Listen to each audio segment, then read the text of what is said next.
Hello, everyone, and welcome to the Real Watchers live stream for January 15th, 2025. I'm one of your hosts, Garrett. I'm the other host, Kevin. He's more than just another host. He's best host. That's Kevin, all right. Anyhow, hope you're all having a great week so far. We are here with our second live stream of the year. Everyone give a big round of applause. I'm just kidding. Kevin, how have you been over the last week? Pretty good. I mean, just started back up with school just like you did. So, it's just going with that. We went to our last day of Disney today, Nadia and I, so we're not renewing our passes, but still good things can come from that, saving a lot more money and going to experience a new theme park. So yeah, there you go. Like you mentioned earlier, I started my master's this week, so that's been pretty exciting to have on my mind and starting to stress me out, but that's okay. I'm really excited to continue that, and one of the things I'm most excited about it is how it's going to impact this channel and our live streams and our movie club episodes. So I'm very, very excited for it. But let's go ahead and dive into some of our stories this week. We do have a comment already from our good friend Nadia over at Horror and More. What's up? what Hope you're having a great week so far, Nadia. Yep. Alrighty. So first up this week, as far as news stories go, some award shows and a lot of award show announcements have been delayed because of the current apocalyptic fire situation going on in Los Angeles. So the Oscar, it is nuts. I have ash on my balcony, and we're like an hour and a half south of there. The Oscar announcements were supposed to be this week. However, they extended the voting period, and the Oscars now will be announced on Sunday. So I'll be getting up at 5 a.m. on Sunday to watch the stream for that, which is going to be great. And then the Critics' Choice Awards, which were supposed to be this previous Sunday, have been delayed to next month. So we don't know the exact date yet, but that one, which has probably the best choices of nominees this year so far, it'll hopefully be a better idea of what's going to happen at the Oscars. That will be coming sometime next month. And then after the announcement for the Oscars, that will be in March. So okay, gotcha. But yeah, I mean, obviously this makes sense. Put the attention where it needs to be. Put the resources where they need to be right now. Once the fires are more controlled and people are able to start kind of rebuilding themselves again, then we can kind of get together and celebrate. And I know that it's going to be just a major part of these award shows for the rest of the season, highlighting the fire department and everything that they've been doing. So exactly. But moving right along. Marvel has announced that Black Panther will be recasted. Rumors include, is it Reggie? Reggie? Yeah. Reggie Jean Page and John David Washington. And that's Washington's son, correct? That is Denzel Washington's son. From the creator. From the creator and Tenet. Yeah. Or Tenet. And then Reggie Jean Page was recently in the Dungeons and Dragons movie as the Paladin. Interesting. And then also the upcoming Black Bag. So a lot of potentials in there, and there's a lot of people are putting forward right now. I am with a couple other people. I don't think this is going to happen until after the Secret Wars and Doomsday. I feel like it's going to be the next kind of like saga of the Marvel Cinematic Universe. Will probably be including that. Or maybe like a little sneak peek about who might be the Black Panther in one of like the after credit scenes stuff. Or maybe we'll get them as a recast in Secret Wars or Doomsday as an alternate universe, and then they'll just come in and be the new one. Who knows? But some pretty exciting stuff. I read that as Marvel has announced that Black Panther will be racist. No. But that is really funny. Let's go ahead and move it right along to the next one. The nominations have been announced for the BAFTAs, which are essentially the British Academy Awards, and the Writers Guild of America Awards have been announced. So you know what time it is. Kevin. It's not the wheel. It's the slideshow. Hey, it's the slideshow time. So we're going to go through these pretty quick because the BAFTAs have a lot of categories. So we're going to go through it really quick here. But up first, adapted screenplay for the BAFTAs. We've got A Complete Unknown, Conclave, Amelia Perez, Nickel Boys, and Sing Sing for adapted screenplay. For animated film, we have Flow, Inside Out 2, The Wild Robot, and Wallace and Gromit, Vengeance Most Foul. These are going to be the Oscar nominees as well. Best Picture for them is A Complete Unknown, Anora, Conclave, Amelia Perez, and The Brutalist are their 5 nominees for Best Picture. For Best Casting, we have A Complete Unknown, Anora, Conclave, Kneecap, which is a British-Irish film, and The Apprentice. For children's and family film, we have Flow, Kensuke's Kingdom, The Wild Robot, and Wallace and Gromit, Vengeance Most Foul. Kind of interesting. Inside Out 2 wasn't nominated here as well. Yeah. Up next is cinematography, going for Conclave, Dune Part 2, Amelia Perez, Nosferatu, and The Brutalist in this category. Costume design, A Complete Unknown, Blitz, Conclave, Nosferatu, and Wicked. For Best Director, we have Sean Baker for Anora, Edward Berger for Conclave, Denis Villeneuve for Dune Part 2, Jacques Audiard for Amelia Perez, Brady Corbett for The Brutalist, and Coralie Fargeau for The Substance. Best Documentary, Black Box Diaries, Daughters, No Other Land, Superman, The Christopher Reeve Story, and Will and Harper. For Best Editing, Anora, Conclave, Dune Part 2, Amelia Perez, and Kneecap. For film not in the English language, we have All We Imagine Is Light, Amelia Perez, I'm Still Here, Kneecap, and The Seed of the Sacred Fig. For leading actor, we have Timothée Chalamet in A Complete Unknown, Ray Fiennes in Conclave, Hugh Grant in Heretic, Coleman Domingo in Sing Sing, Sebastian Stan in The Apprentice, and Adrian Brody in The Brutalist. For actress, we have Mikey Madison in Anora, Carla Sofia Gascon in Amelia Perez, Marianne Jean-Baptiste for Hard Truths, Saoirse Ronan for The Outrun, Demi Moore for The Substance, and Cynthia Erivo for Wicked. For makeup and hair, we have Dune Part 2, Amelia Perez, Nosferatu, The Substance, and Wicked. Original score, we have Conclave, Amelia Perez, Nosferatu, The Brutalist, and The Wild Robot. Original screenplay, we have A Real Pain, Anora, Kneecap, The Brutalist, and The Substance. Production design, we have Conclave, Dune Part 2, Nosferatu, The Brutalist, and Wicked. For best sound, we have Blitz, Dune Part 2, Gladiator 2, The Substance, and Wicked. Visual effects, we have A Better Man, Dune Part 2, Gladiator 2, Kingdom of the Planet of the Apes, and Wicked. For supporting actor, we have Edward Norton for A Complete Unknown, Kieran Culkin for A Real Pain, Yura Borisov for Anora, Clarence Macklin for Sing Sing, Jeremy Strong for The Apprentice, and Guy Pearce for The Brutalist. And finally, for the BAFTAs, we have supporting actress for Isabella Rossellini in Conclave, Selena Gomez in Amelia Perez, Zoe Saldana in Amelia Perez, Felicity Jones in The Brutalist, Jamie Lee Curtis in The Last Showgirl, and Ariana Grande in Wicked. That's a lot of That's a lot of voting. It's a lot of names. It's a lot of votes. So, But luckily, the WGA only has 3 for film. Hey, so make it nice and easy. For best original screenplay, we have A Real Pain, Anora, Challengers, Civil War, and My Old Ass. Now, what's interesting is there's a lot of films that do not qualify for the WGA because to qualify to be nominated, you have to be a member of the Writers Guild of America. So, for instance, The Substance was written by the director who is not a member of the Guild and therefore cannot be nominated. A couple things like that.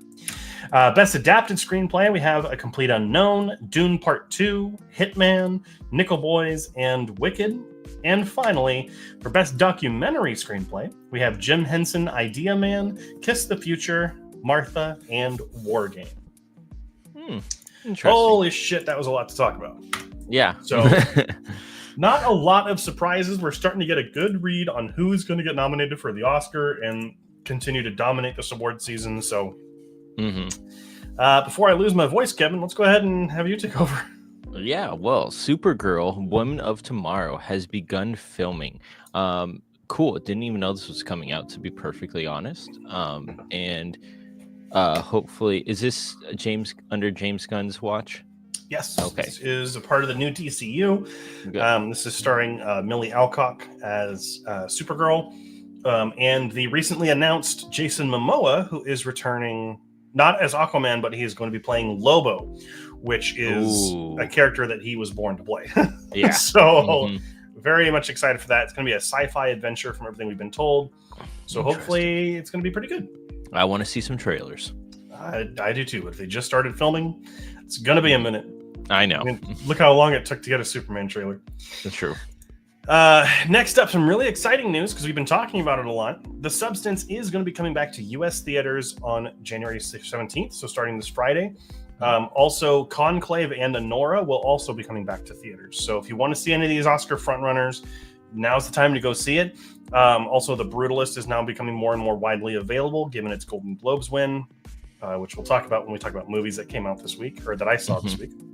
So, but yeah, so if you want to go a chance to see these, go see them, because The Substance and Anora definitely deserve your attention, I think. Okay, cool. Well, next up, for the first time in 37 years, a newly remastered Hellraiser comes to U.S. theaters on February 5th and 6th of 2025. So does this mean a new movie with Hellraiser in it, or no? This is the original film, just like put into like 4K remastered. To look better. Okay. Which this is super exciting because I've never seen the film, so this is probably going to be the way that I want to go see it in theaters, like for the first time. That would be cool to see. So don't watch any of the other ones, just this one. It's fine. All right. Well, that's according to Kevin. Yeah. Next up here, after a pretty slow opening, Mufasa has inched closer to a little over $500 million at the box office. This has been another one of the. It's been a year of sleeper hits. It's been kind of the thing we've been noticing since we came back from COVID, and you have movies that just remain in the top 5 every single week and get money. And Mufasa's been making it. I honestly did not think it would hit 500 million. I thought it was going to be sitting around 200 million. But here we are. Hey, good. So, I mean, good for the box office, good for movie theaters. So that's all that means. So, but Alien Ramos's home release has fixed a piece of controversial CGI. I have no clue what this is about, so can you enlighten me? Yes. For those of you who have not seen the film, I'm not going to spoil an element of the film. There is a character in this movie that utilizes CGI in the head region. Gotcha. And the CGI was cleaned up for the home release, and a lot of people are saying that it looks a lot better. Okay. And is a more convincing argument for the technology. Okay, so gotcha. That's all I will say. Yep, that's fine. Next up, a movie that I actually watched this week, and kind of mad that I rented it, but here we go.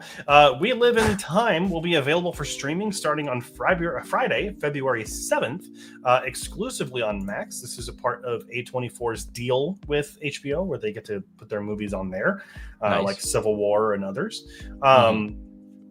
Excuse me. So if you do want to check out We Live in Time, which I had the pleasure of watching this week, you will be available to on Max in like 2 weeks here. Very nice. Very nice. Next up, Wicked has made over $7 million in digital sales during its first week on home release, which I didn't think it wouldn't, to be honest. It's it's just that popular of a movie. So for a couple of reasons why this is important. Number one, studios never reveal this information. They never reveal how much money it's made when it first hits like availability at home. So this means that this is made up of people who paid $25 to own it digitally, or $20 to rent it. Oh, really? This is not even when it lowers to regular rental price of like $4 or $5. This is people paying 4 times what you should be to watch it at home. Jeez. So that's huge. It's literally Universal's most successful like home release ever. That's good. I mean, good for Wicked. So yeah, good movie and it deserves it. So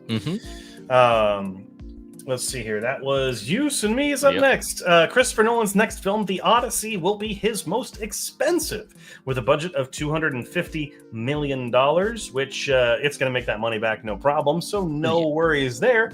But Red One cost $250 million, and that was one of the most lackluster looking movies of the year.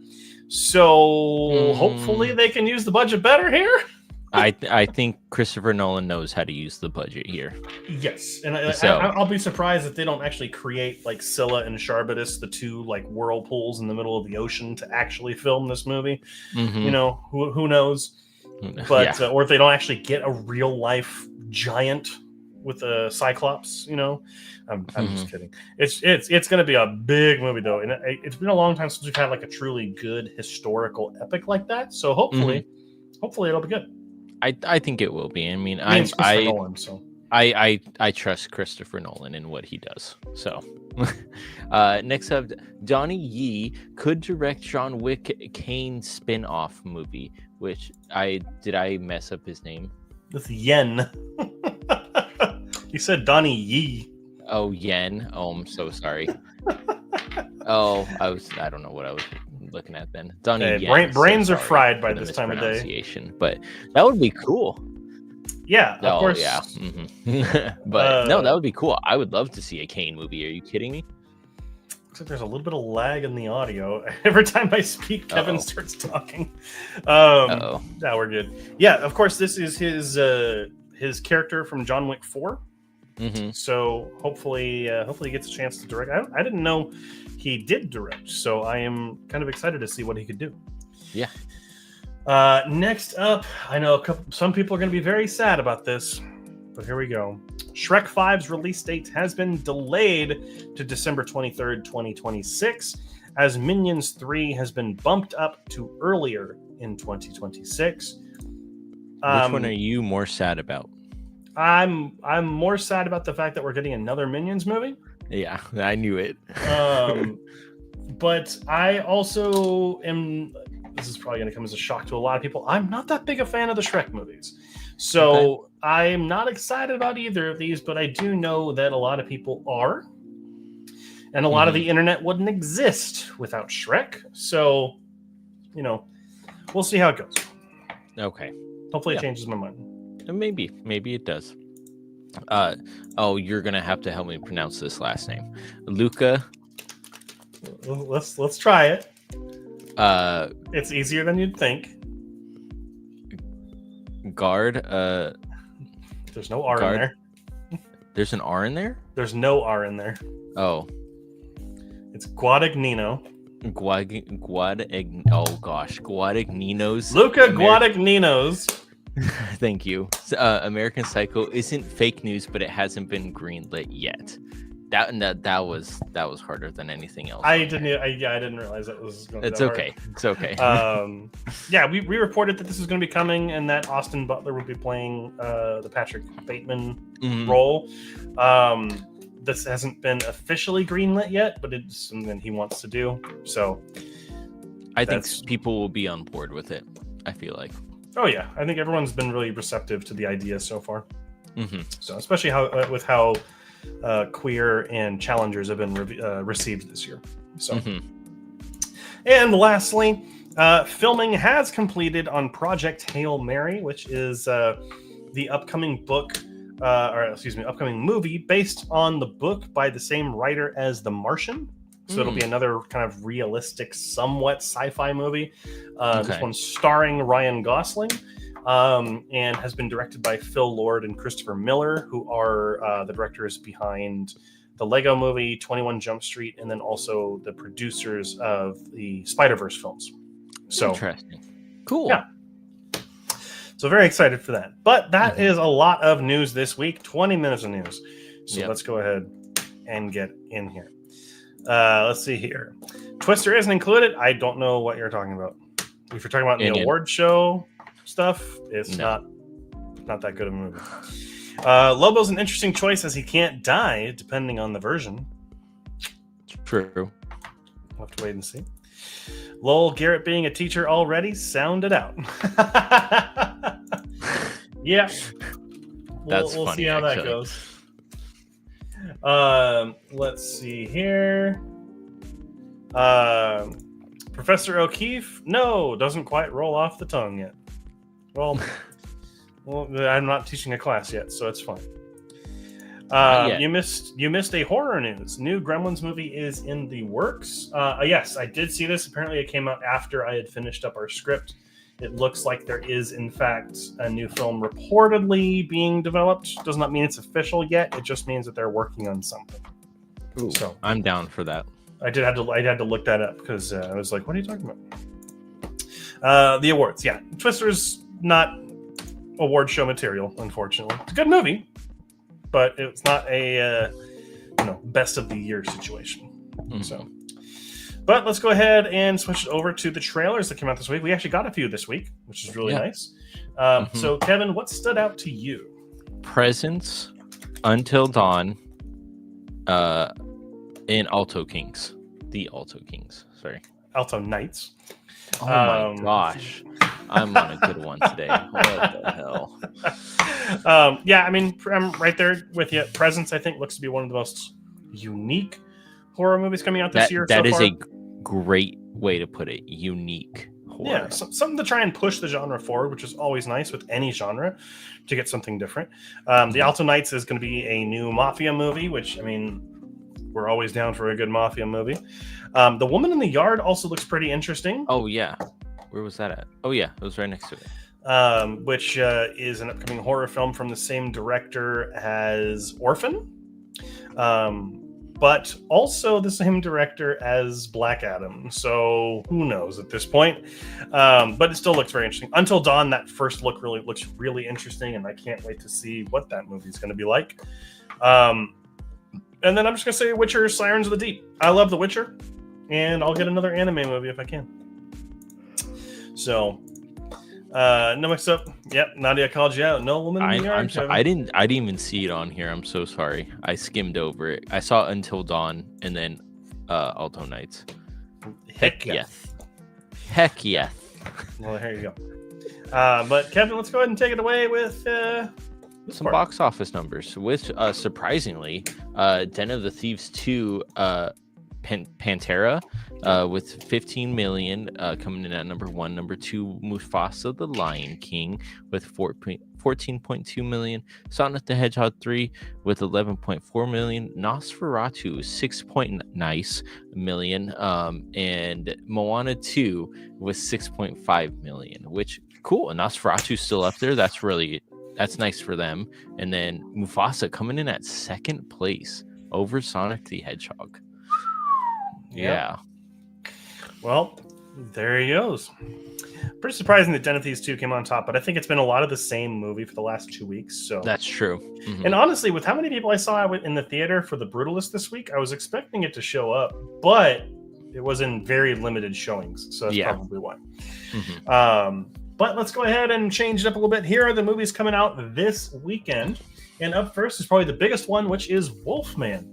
Mm-hmm. A family at a remote farmhouse is attacked by an unseen animal, but as the night stretches on, the father begins to transform into something unrecognizable. This has been getting some pretty decent word of mouth. I haven't been seeing any terrible reviews yet. A lot of kind of good ones. So we'll see what the kind of scores are the closer we get. Up after that is September 5th. I almost said January 5th. September 5th, during the 1972 Summer Olympics in Munich, Germany, an American sports broadcasting team must adapt to live coverage of the Israeli athletes being held hostage by a terrorist group. I mentioned this before in limited release, but it's getting wide release this week. It's kind of fallen off the map in terms of awards show nominations. So, but it is kind of being considered up there. So if you want to go see it, go check it out. Up after that is one that I'm very excited for, which is Grand Theft Hamlet. Struggling actors Sam and Mark find solace from lockdown isolation by staging Hamlet in Grand Theft Auto Online, battling griefers as they connect through William Shakespeare. It has an 83 on Metacritic right now, and that's crazy. Yeah, and a lot of critics have given it very good marks. So I am very excited to watch this movie. And lastly is I'm Still Here, which is the Brazilian drama that just won Best Actress. at the Golden Globes, surprisingly. A mother is forced to reinvent herself when her family's life is shattered by an act of arbitrary violence during the tightening grip of a military dictatorship in Brazil in 1971. This is one that I've been looking forward to seeing for a while because it's not been available to rent or anything, so it is available to see in theaters, limited, I guess, or otherwise, this weekend. So, but that is going to be it for the written part of the show, the kind of scheduled part, so to speak, which means that we're going to be changing it up a little bit and getting into our favorite part of the show. Yep. We talk about movies. Which, I mean, you'd think that that's the whole thing, but here are the ones that we watched this week. We'll get to our wheel spins afterward, but Kevin watched 3 movies this week. Yes. Continuing the trend of pretty much only 2024 stuff before we get our cutoff for our ballot. And then I did mostly 2024 stuff as well, except for one movie that was not from 2024. I have 1, 2, 3, 4, 5, 6. I have 8, and you have 3, so I'm thinking we'll go 3, 1, 3, 1, 2, 1. Yeah, that's fine. I'm always pretty good about doing the breakdown, excuse me. But here we go. Up first was Dracula, Dead and Loving It, which I wish I was dead and loving it, watching that. No, I'm just kidding. That's really painful. This movie hurts because Mel Brooks is one of my favorite directors of all time, giving us, Blazing Saddles, Young Frankenstein, all these classic comedies. And this just feels so lackluster and badly written and badly performed that it hurts. It legitimately physically hurt me to watch because it was like watching one of your heroes tumble and fall. On the positive side, Leslie Nielsen is the best thing in any movie he's in, and he plays Dracula. He's hilarious just by himself. And Mel Brooks playing Van Helsing is also really fun as well. Even though he doesn't have a lot of great lines, he's clearly having fun, which I can appreciate. However, the vast majority of this film is just unfunny, and it's pretty terrible. The sets, if you look at things like Young Frankenstein or Spaceballs, those sets are really good looking for how low of a budget they have. These look really weak and hastily built. The jokes land about 10 to 15% of the time in this movie, with most of them just being people falling over or something similar. The largest issue with the film, though, is the cast. So Nielsen's great, Mel Brooks is great, and Harvey Korman are great. Everyone else in the movie is terrible. They're not established comedy actors or people that he's really worked with before. And you can tell they're just trying too hard, and they're not given any good material. They're all flat and boring, and they just feel like pity inclusions and not a real casting. Yeah, I have no idea why a lot of them were in it. It's just really disheartening to see one of my icons fall so low with this movie. So it does hurt. But I can tell you what didn't hurt was watching one of the best movies of the year, The Brutalist, which I was able to go see in IMAX at our biggest theater in our area. Man, epic does not begin to describe this movie. The Brutalist is immaculately shot, it's brilliantly performed, and it is a wonderfully composed piece of American cinema. It is a beautiful telling of the immigrant experience coming to America after the destruction of World War II, but also the misuse and abuse of power and creativity, and how your creativity can be stifled when it's being funded by someone who's kind of controlling it. There's a lot going on here. There's a lot to unpack. It's astounding from top to bottom. And the whole thing is made on film. It's actually using real film that they had to make, again, for this movie.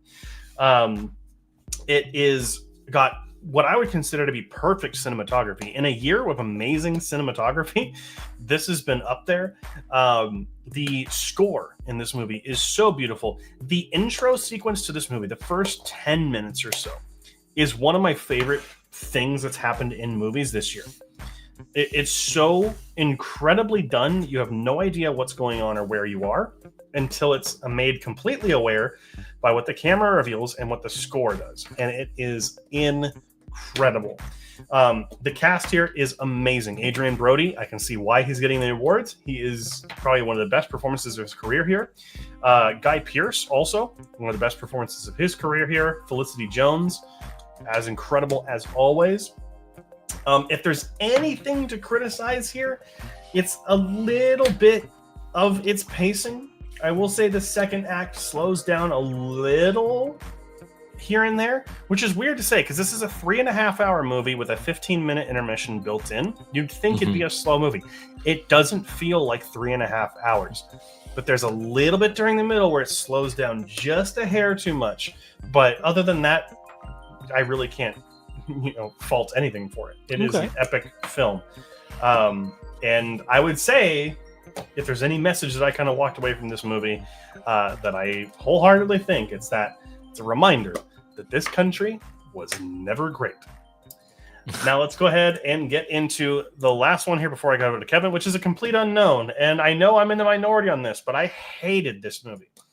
You're going to hear me talk about this a lot when we come to the award show stuff for, why people and things are getting nominated.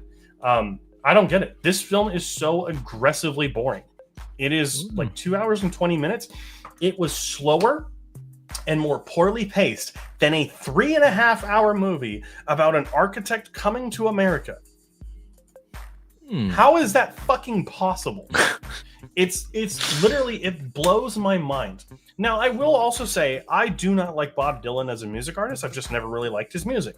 So I went in with no expectations. I was like, I want to see a good biopic, good performances, maybe something well paid. No, this movie is paced fucking awfully. After I was sitting in the theater and I did something that I never do, which is I had to check my phone. I was like, how long has it been? It feels like it's been an hour and a half. I legitimately thought that an hour and a half had passed and checked my phone and it had been 20 minutes. It is so horribly paced. It drags on. It does fucking nothing.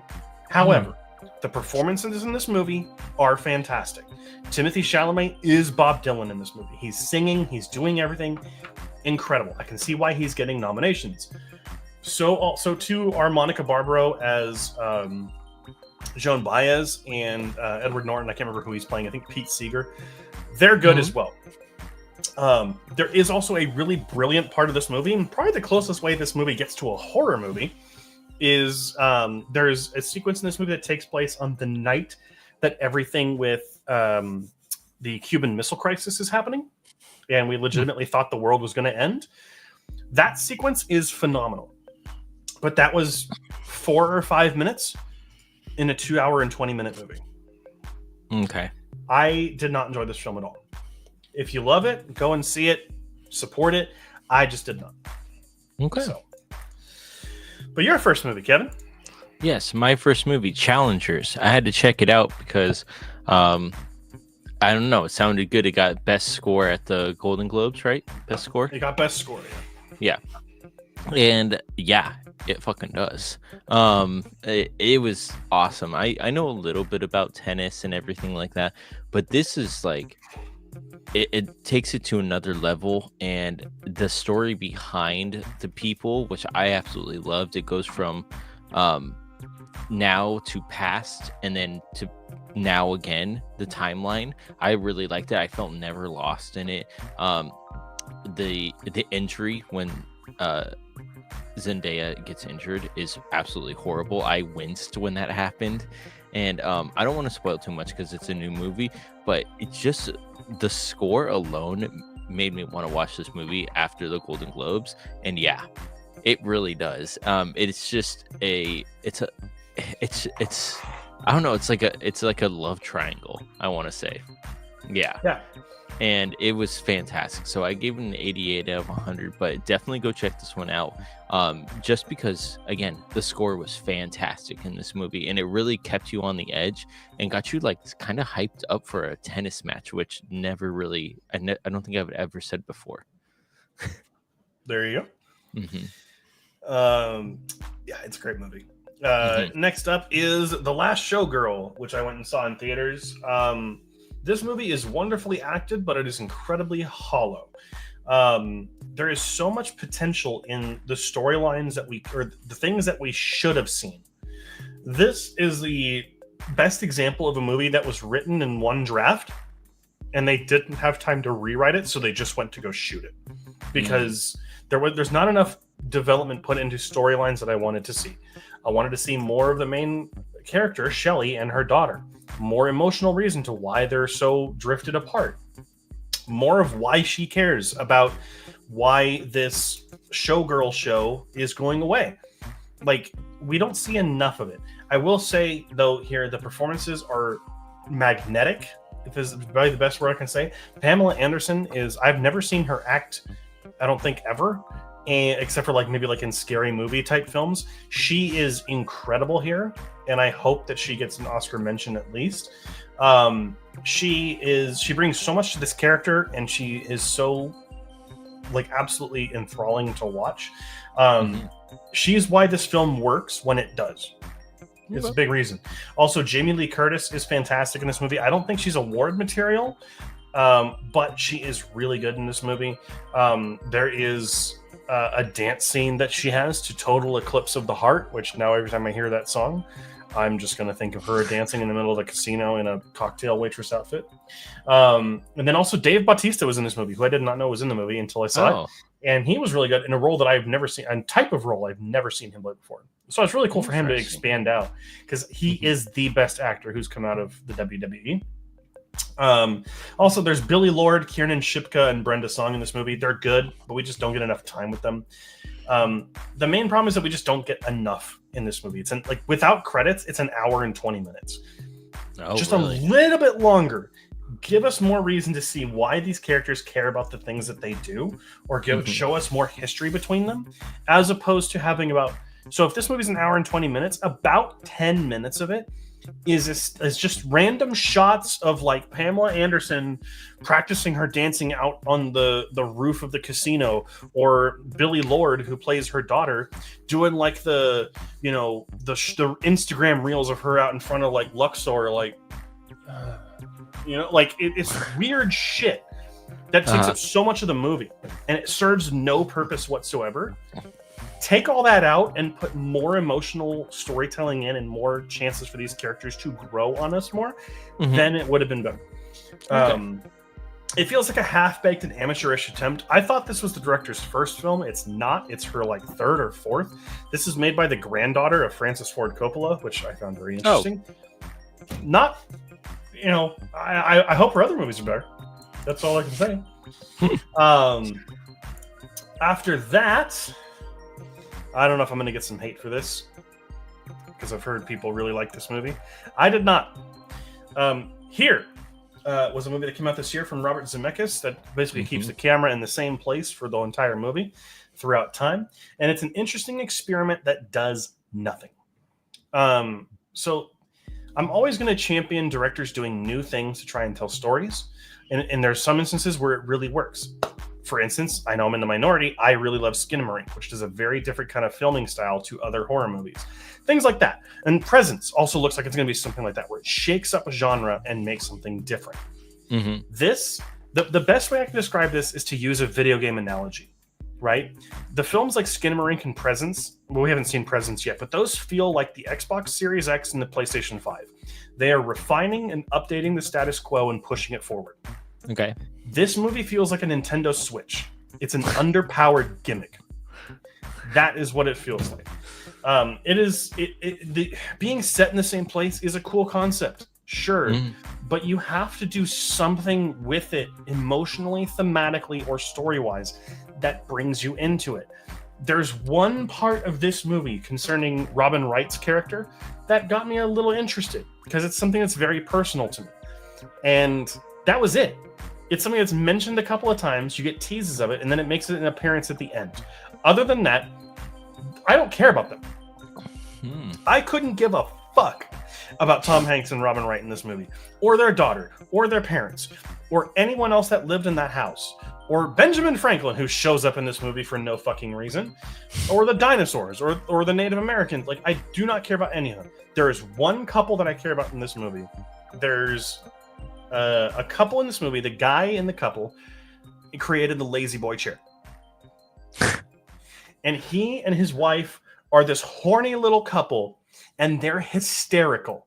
And I wish the entire movie was about them. But they're in it for like 10 minutes. Oh. Which bugged me.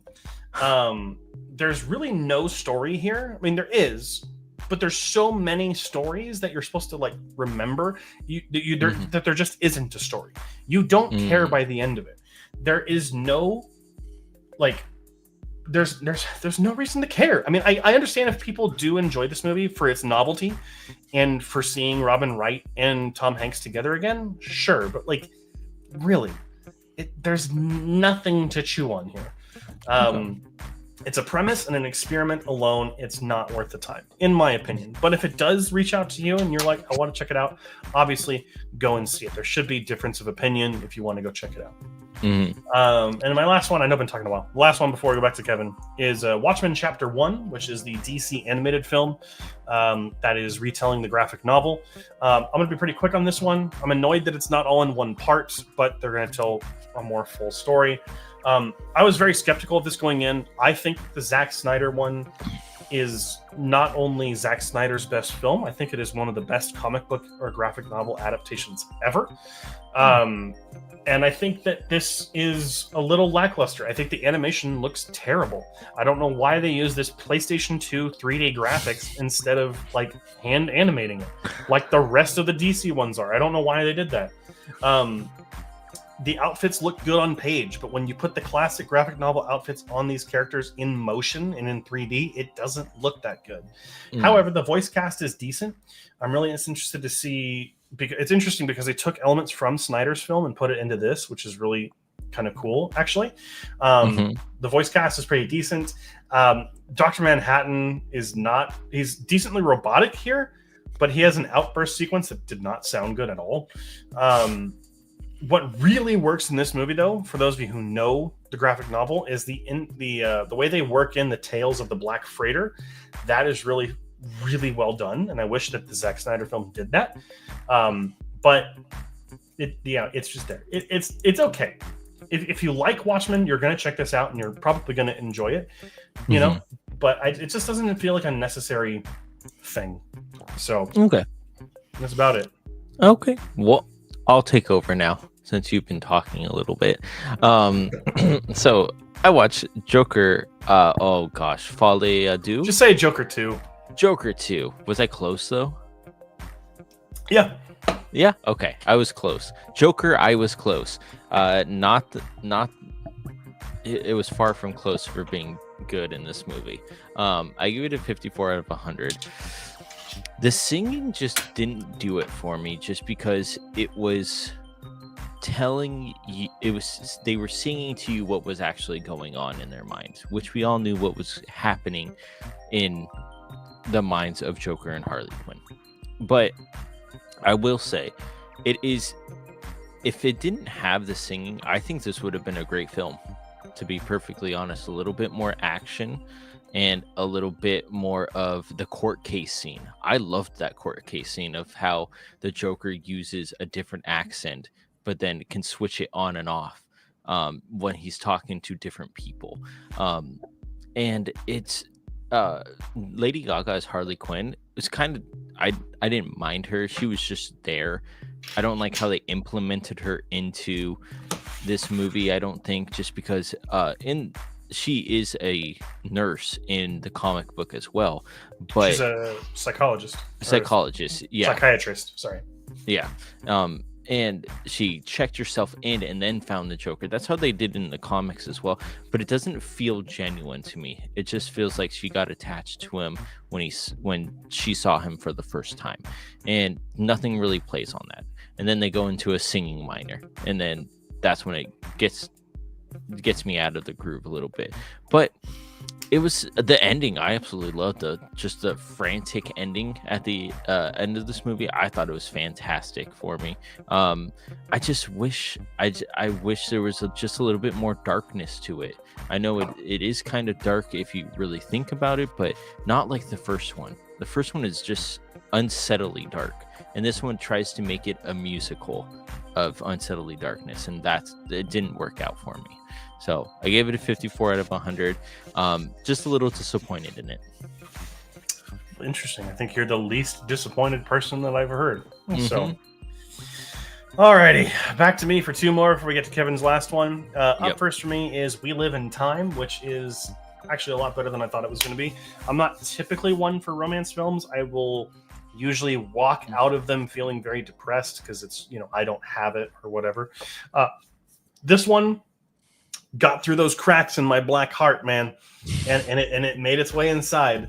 It's like, compared to a lot of Hollywood romance movies, this one is refreshingly real and down to earth. This feels like you are watching a genuine relationship blooming, and a lot of that is because Andrew Garfield and Florence Pugh have incredible chemistry together. They are perfect together. Andrew Garfield is the standout for this movie. Florence Pugh is also very, very good, but Andrew Garfield really steals the show here. Think about the scene in No Way Home when he's tearing up about, Gwen. That's him like most of this movie. So really? It really hurts to watch him in a lot of this movie, but their chemistry is just, it's perfect. It's so interesting in the way that it paces itself and its sequence, because it's all out of order. And it starts later and then it goes and it keeps fluctuating, but you're never lost. It's a through line of different things that happen. And if they have a struggle, they show that struggle in different times, but then they come out of it and they get stronger. And it's really something cool. They didn't just introduce conflict that would end the relationship. They naturally, like real people, they move on from it and they get better. It's really something special. It's shot beautifully. The music is pretty good as well. The weakest link is probably the script. Some of the dialogue isn't that great, and I feel like for a romance movie, it should be pretty memorable. Or at least I would want to have things that I would want to use in a potential relationship to say, but it's there's nothing that's memorable after the fact, but I think a lot of it is very good in the moment, which really plays into the whole message of the film, which is you live in the moment. You make the most of the time you have. I really connected this far more than I thought I would. So yeah, I would highly recommend it when it comes to Max for anyone who wants to check it out. Similarly, let's talk about A Different Man, which Sebastian Stan just took Best Actor Comedy Drama or a Comedy Musical for this film. This is a very different movie, and it is a gem. It is darkly funny and astoundingly human, a little sad, some little sci-fi horror things in there.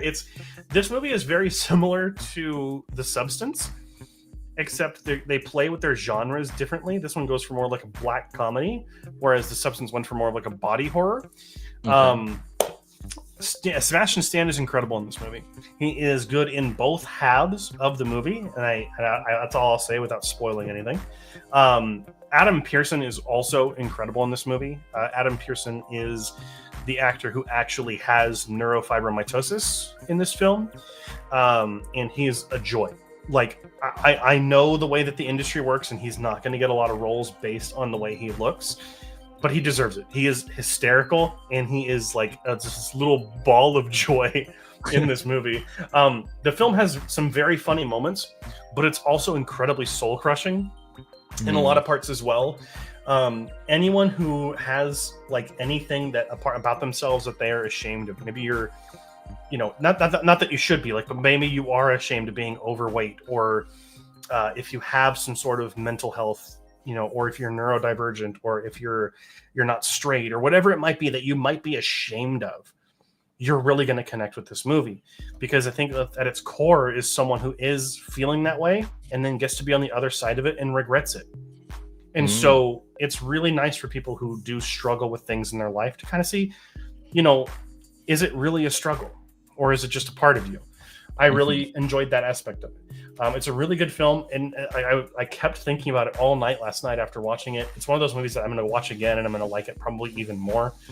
So I would highly recommend it. It's not going to go as noticed this award season as I think it should be, but that's a good thing, because it means we've got a lot of good films this year. Yeah. And looking back at it, 2024 was a fantastic year for movies. So nice. Yeah, highly recommend this one, especially Kevin, if you can check it out. But you do have to rent it, which is the only problem. That's okay. I won't recommend this film. A Quiet Place Day One. This should have been rated R. Period. End of story. Yes. Period. End of story. I wanted to know how these people died and how what are they called? Angels of Death? The Death Angels, I think. Death Angels, yeah. Which sounds like a Warhammer 40k Legion, but it's something. But you don't get to see that death. You just get to see the monsters and everything. They're just, like someone walking and then just, and that's it. And that's it.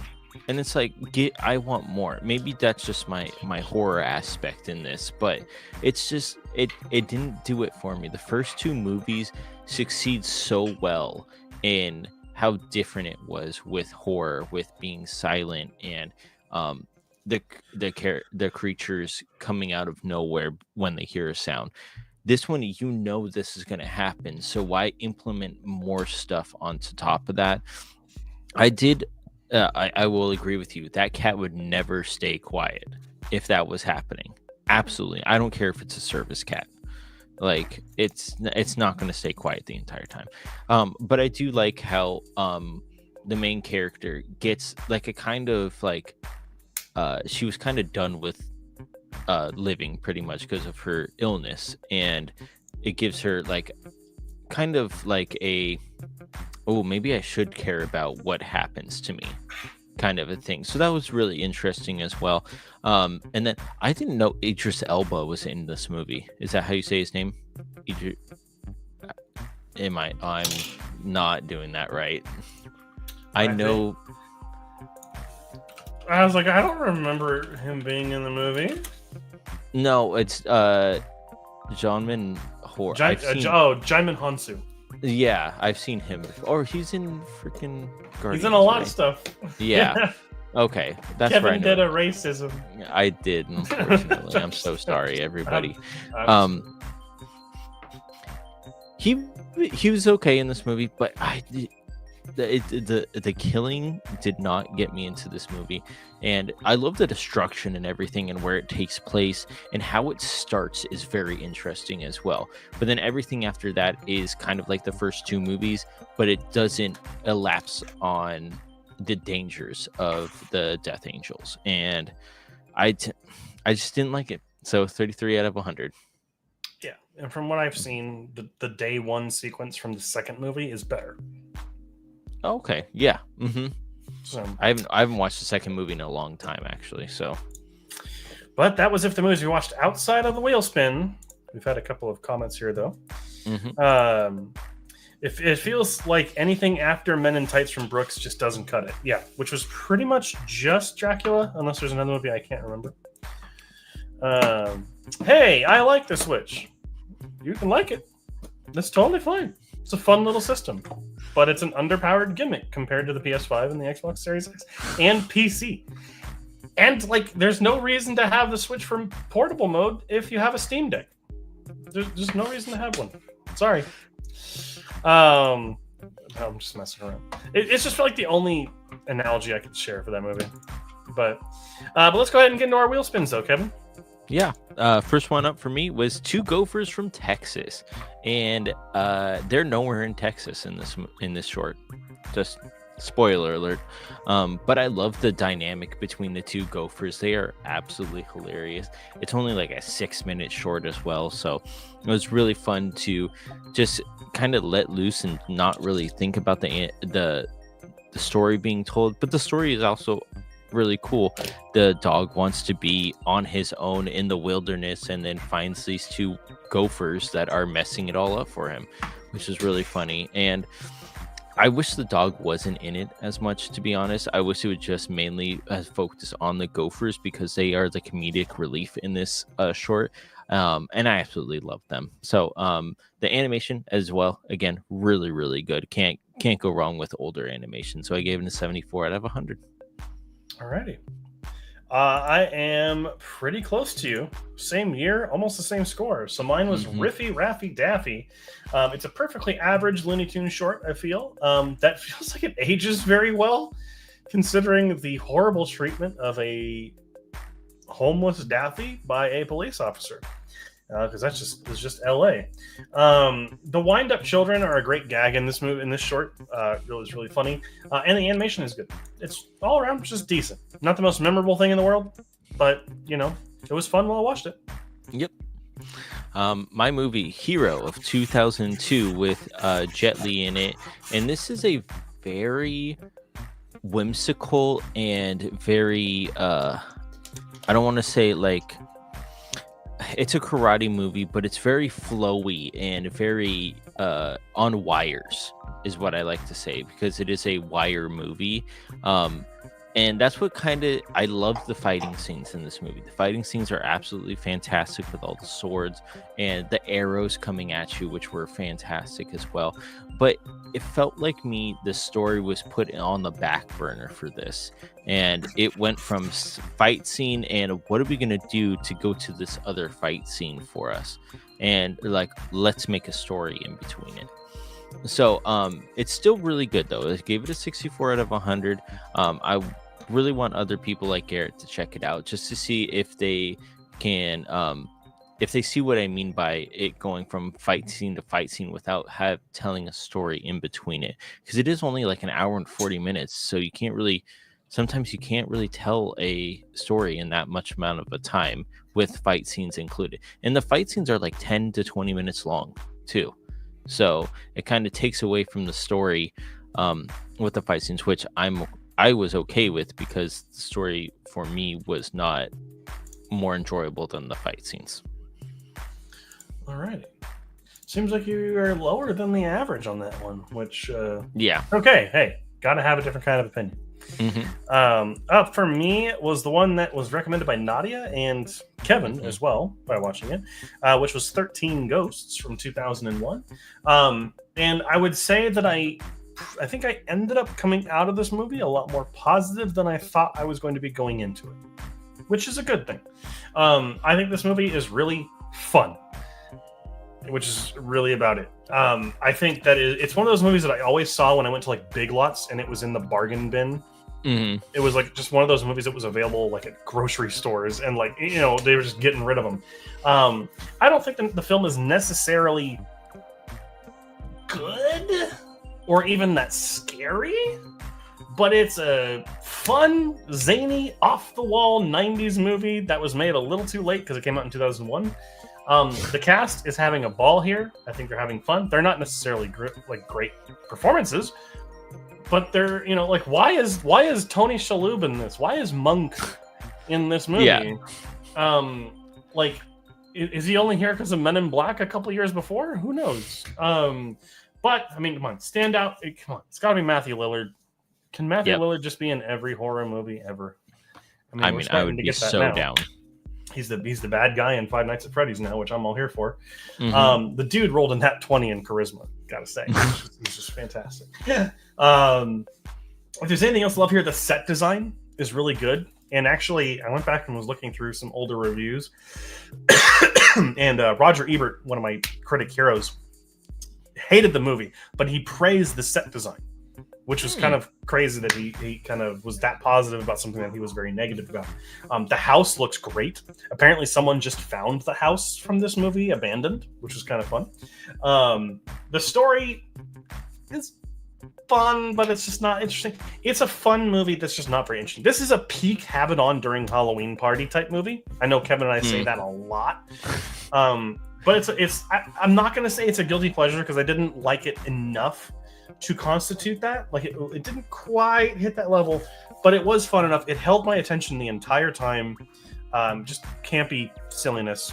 So, You know what? I can't argue with that sometimes.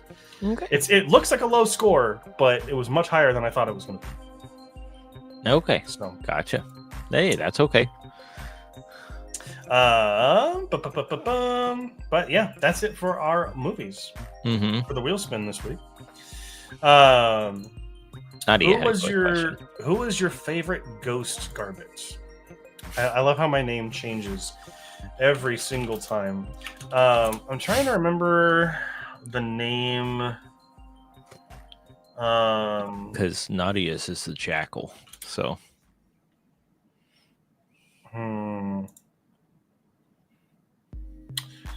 Yeah, maybe that one. I don't know. Like, I'm trying to remember. I thought the torso was pretty cool.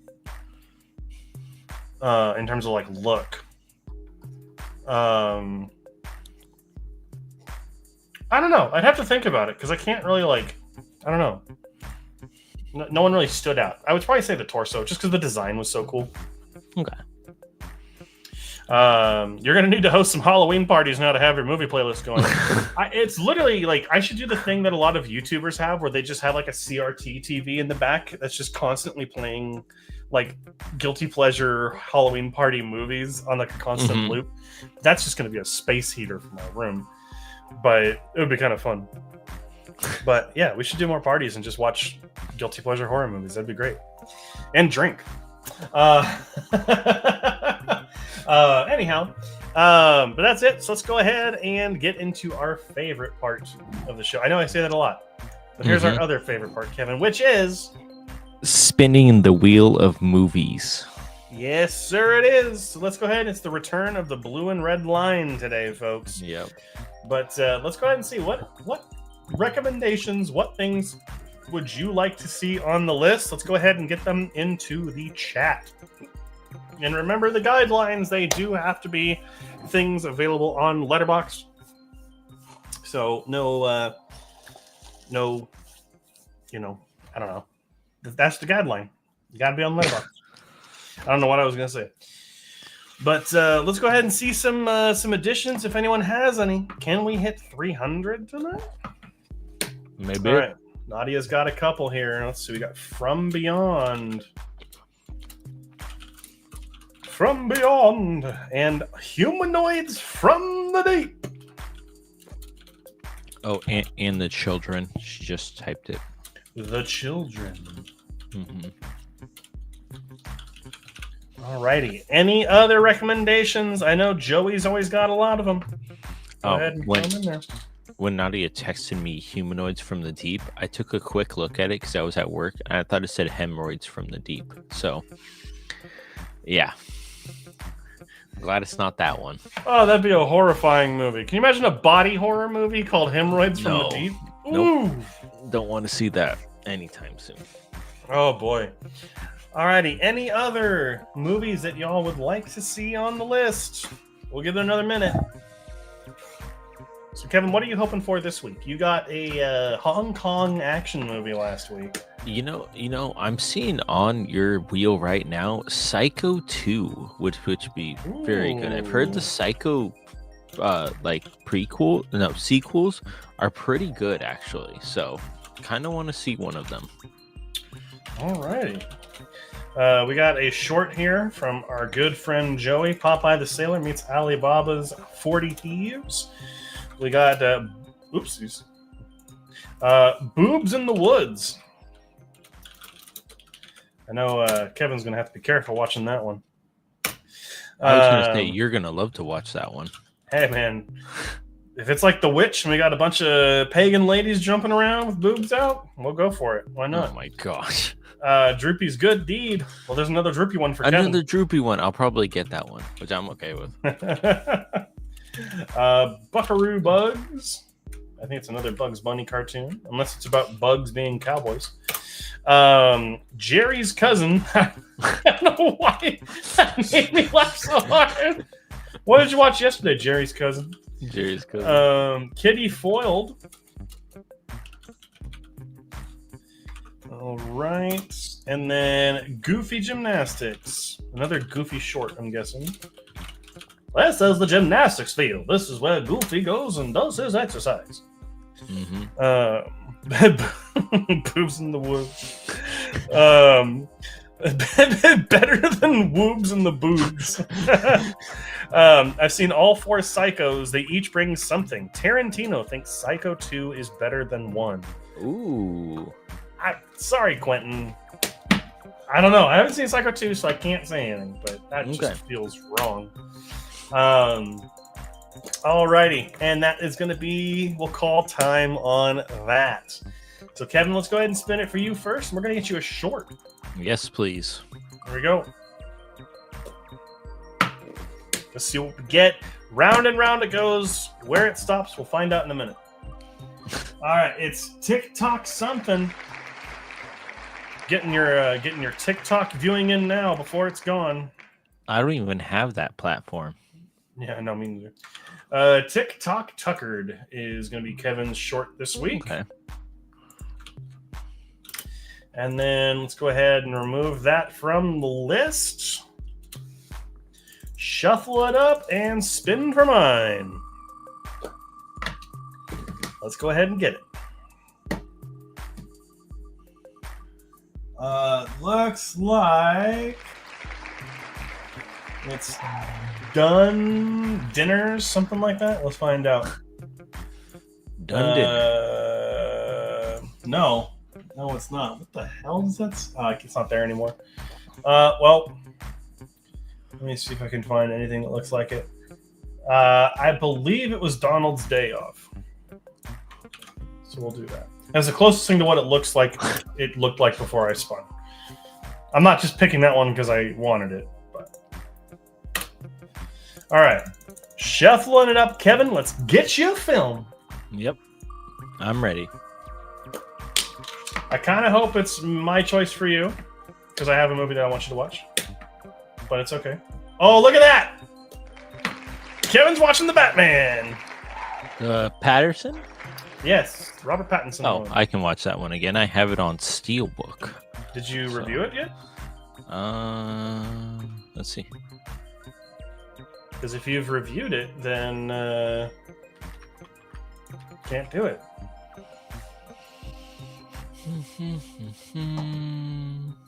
No, I have not. All right. Kevin's got the Batman. It's kind of nice to get one off the list that's like just for you or just for me or whatever. Mm-hmm. All righty, let's go ahead and spin it for me. There's some horror aspects of that movie, which is really nice. Oh, I love that movie.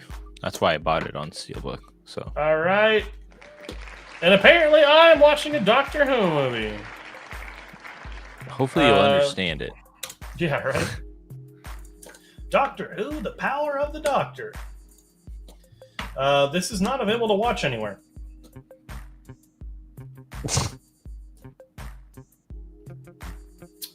Well, it's not available to watch on anything, so I am going to have to skip it. It's not like I can't even rent it. It's not showing on anything. So. Oh, really?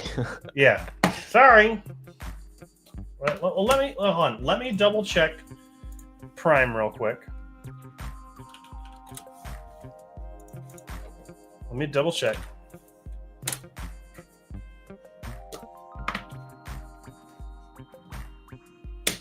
No, it's not even on Prime to watch. So New movie.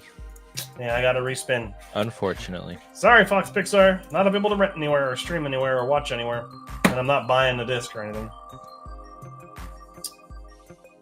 And it is... I can't pick for myself. So we'll respin. Can't wait till you guys get to the point where you can't even read anything on the wheel anymore. That is right now. I can barely read. But it's still like legible words. Halloween 4! I think I've watched Halloween 4 I think now. you have. The Return of Michael Myers? Yes, I have. Great. Let's go ahead and spin it again. Do it again. Actually, hold on. I saw Smile 2 was on here, and I've already watched that this year, so I need to remove it. And so have I. Well, it only had my name next to it, so that's why I watched it too, if anybody wanted to know. You did watch it. You watched it before I did. I did. Yeah. Got to give you the credit you deserve. Mm-hmm. Alrighty. Humanoids from the deep! Hemorrhoids from the deep. Hemorrhoids from the deep. Where is this movie streaming on? I love the poster. I think it's on Peacock or something. It's on Prime, Shudder, and Tubi. This thing is fucking everywhere. Okay, I can't wait to watch this. This looks like... Alright. I'm just reading some of the reviews on Letterboxd, so that looks like it's going to be fun. I love that emoji so much. I don't know why. I love how she laughs before the emoji too. Right? Alrighty. But that is going to be it for the wheel spin. So Kevin will be watching the short TikTok Tuckered and The Batman from 2022. I will be watching Donald's Day Off for my short and Humanoids from the Deep for my film. I don't know why it's so fun to say it like that. Humanoids from the Deep. It literally sounds like a 60s movie. Come watch Humanoids from the Deep. Humanoids from the Deep. Yeah. Yeah, I love it. Like a 1920s radio show. Anyhow, that's going to bring us to a close on tonight's live stream. Of course, we do have this stream that goes live every Wednesday at 7 p.m. Pacific Standard Time. If you want to watch it with us, we always got a lot of movie news, reviews, and so much more. And we got Movie Club that comes out every single Friday at 4 a.m. Pacific Standard Time. And this week is a real special one. We are looking at Ingmar Bergman's Persona.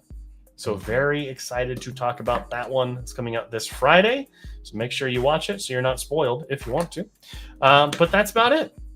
So thank you, everyone, for joining us. And we will see you all next week. And until then, keep those eyes on the screen.